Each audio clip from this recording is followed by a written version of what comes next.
All right, jump topspin, okay? I believe that you should not have a player jump topspin unless they can bring a lot of heat. I think that, to me, as a passer, controlling a topspin serve is way easier than controlling a float serve. I mean, you can read it early. You can see it come across the net.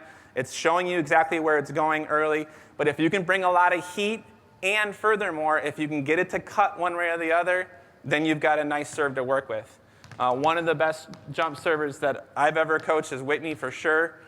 She puts a lot of heat on it. We've got some film of her. Actually, maybe if you guys go over to the transition, I'll show a little bit of it because you can see why she puts so much heat on it.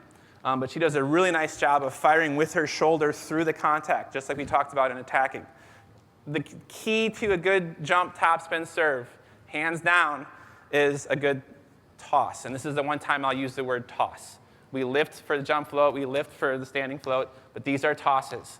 So before we get started, I want to talk about the starting position. Okay? You can start facing them, Aubrey, on the end line. There you go. And move over a little bit so they can see Whitney too. Either way, go to the center. There you go. Good, face them. Good. Okay, so making sure, first of all, the ball is going to line up with the lead foot. Okay, so right-handers is going to be right foot. Ball is going to be out in front. Thumb and pinky on the side of the ball. Okay? The middle three fingers, this finger right here, okay, are going to help the ball go ahead and roll from there. Okay? The thumb and pinky keep the ball accurate on the sides.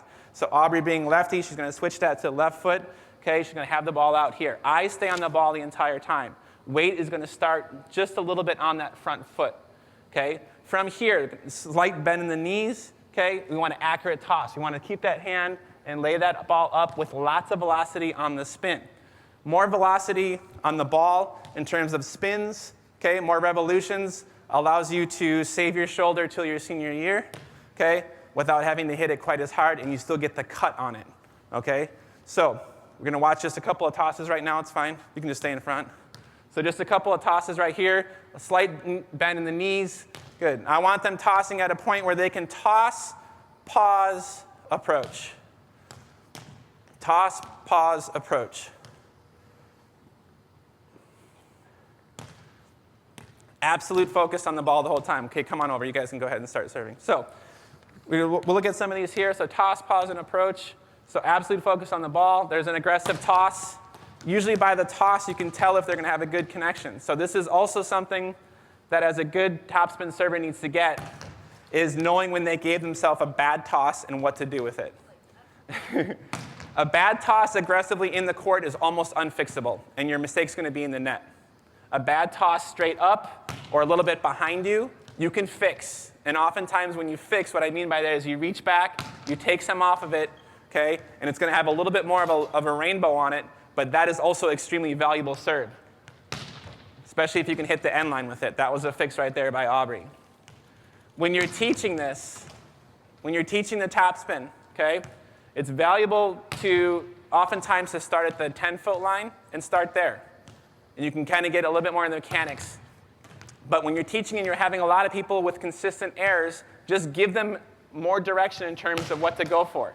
My feedback to Aubrey, being a freshman, has been and will be all year to aim for the end line.